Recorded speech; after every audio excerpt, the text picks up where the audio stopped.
Hi అండి అందరికీ. ఈరోజు మన రెసిపీ వచ్చేసి పెసరపప్పు దోసకాయ. ఇది ఎలా తయారు చేసుకోవాలో చూసేద్దాం.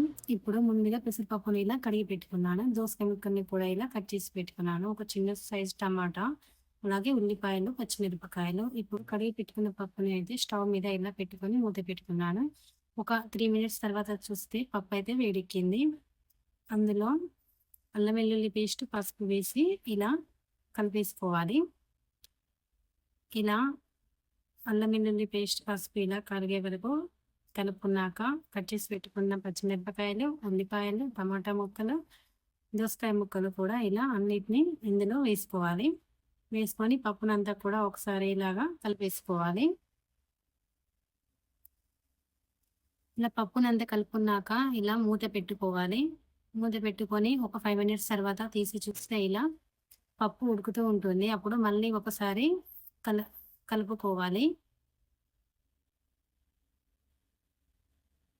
ఇలా పప్పుని అంతా కలుపుకున్నాక మళ్ళీ ఒకసారి మూత పెట్టుకోవాలి. మూత పెట్టుకొని మళ్ళీ ఒక 5 మినిట్స్ తర్వాత చూస్తే పప్పు కొంచెం ఉడికిపోతుంది. అప్పుడు ఉప్పు వేసుకోవాలి. తర్వాత కారం కూడా ఇప్పుడే వేసుకోవాలి. మనకు తగినంత కారం వేసుకున్న తర్వాత పప్పుని అంతా మళ్ళీ ఒకసారి కలుపుకోవాలి.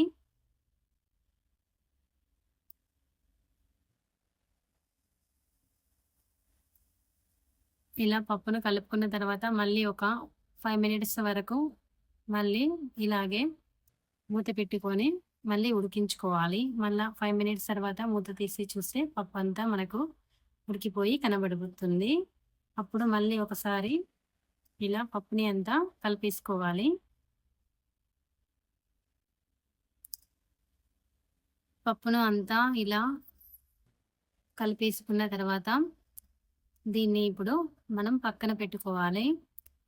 ఇప్పుడు మనం పోపు కోసం అయితే ఒక గిన్నెలో మనకు సరిపోయినంతగా ఆయిల్ పోసుకొని దానిలో జీలకర్ర, మిరపగింజలు, వెల్లుల్లిపాయలు వేసి కొంచెం బ్రౌన్ కలర్ వచ్చేంత వరకు వేయించుకోవాలి.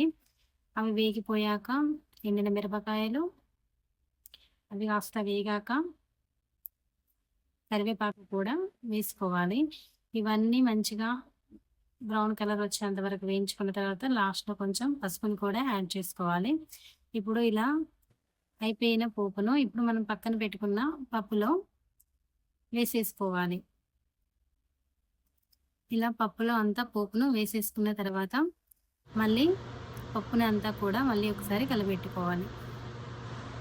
చూసారా? ఇప్పుడు మనకు పప్పు అయితే చాలా చక్కగా రెడీ అయిపోయింది. చాలా చక్కగా అయితే రెడీ అయిపోయింది. ఇప్పుడు ఈ పప్పును మనం అన్నంలో పప్పు అండ్ మామిడికాయ పచ్చడితోటి కలుపుకొని తింటే నిజంగా చాలా బాగుంటుంది టేస్టు. ఒకసారి ఈ రెండిటి కాంబినేషన్‌లో ఒకసారి ట్రై చేయండి. నా కర్రీ వీడియో నచ్చినట్టయితే లైక్ చేయండి, షేర్ చేయండి అండ్ సబ్స్క్రైబ్ కూడా చేసుకోండి. మరిన్ని వీడియోస్ కోసం నా ఛానల్